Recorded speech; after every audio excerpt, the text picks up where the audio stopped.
জাতীয় নির্বাচনের আগে গণভোট সহ ৫ দফা দাবিতে রংপুরে বিভাগীয় সমাবেশ করেছে জামায়াত সহ সমমনা ৮ দল।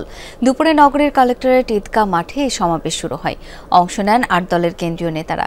সমাবেশে ইসলামী আন্দোলন বাংলাদেশের আমির মুফতি সৈয়দ মোহাম্মদ রেজাউল করিম বলেন, বিচার না করে একটি দল ক্ষমতায় যাওয়ার অপচেষ্টা করছে, কিন্তু চাঁদাবাজির কারণে ওই দলটিকে প্রত্যাখ্যান করেছে জনগণ।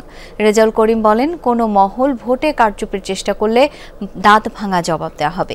সমাবেশে সভাপতিত্ব করেন জামায়াতের সিনিয়র নায়েবে আমির মুজিবুর রহমান। দর্শক, এই মুহূর্তে রংপুর থেকে যুক্ত হচ্ছেন সহকর্মী সরকার মাজহারুল মান্নান। মাজহার, ৮ দলের এই সমাবেশে নেতারা কি বললেন? আমি শৃঙ্খলা বিভাগের দায়িত্বশীলদের দৃষ্টি আকর্ষণ করছি।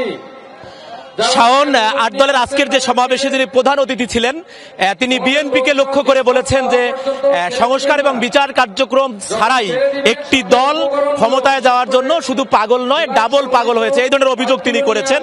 এছাড়া এখানে যে ৮ দলের যারা বক্তব্য দিয়েছেন সবাই বিএনপির সমালোচনা করেছেন এবং তারা তাদেরকে চাঁদাবাজ সহ অন্যান্য ভাবে বলেছেন এবং তারা যদি বলবার চেষ্টা করছেন যে তাদের ভাষায় যে যেহেতু একটি দল চাঁদাবাজি করে জনগণ থেকে বিচ্ছিন্ন হয়েছে, সে কারণে তারা আগামী নির্বাচনে ৮ দলকে তারা নিবে এবং তাদের পক্ষে তাদের ব্যালট বাক্সে ভোট দেবে এবং তারা ইসলাম কায়েম করার পক্ষে ভোট দেবে। এবং একই সাথে একটি কথা এখানে উঠে এসেছে যে যদি এই আগামী নির্বাচনকে ঘিরে কোনোভাবে যে নির্বাচন আসন কেন্দ্রগুলো থাকবে সেখানে যদি কোনো ডাকাতি করার চেষ্টা করা হয় অথবা সরকারের পক্ষ থেকে যদি কোনো ধরনের কারসাজি করার চেষ্টা করা হয়, সেটিও ৮ দলের যারা লোকজন আছেন তারা সেটা প্রতিহত করবেন, এই ধরনের কথা কিন্তু তারা বলছেন।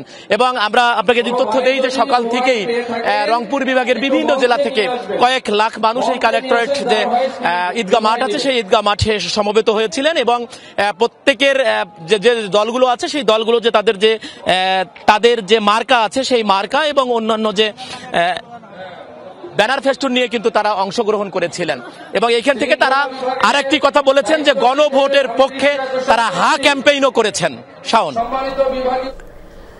মাজহার, ধন্যবাদ আপনাকে।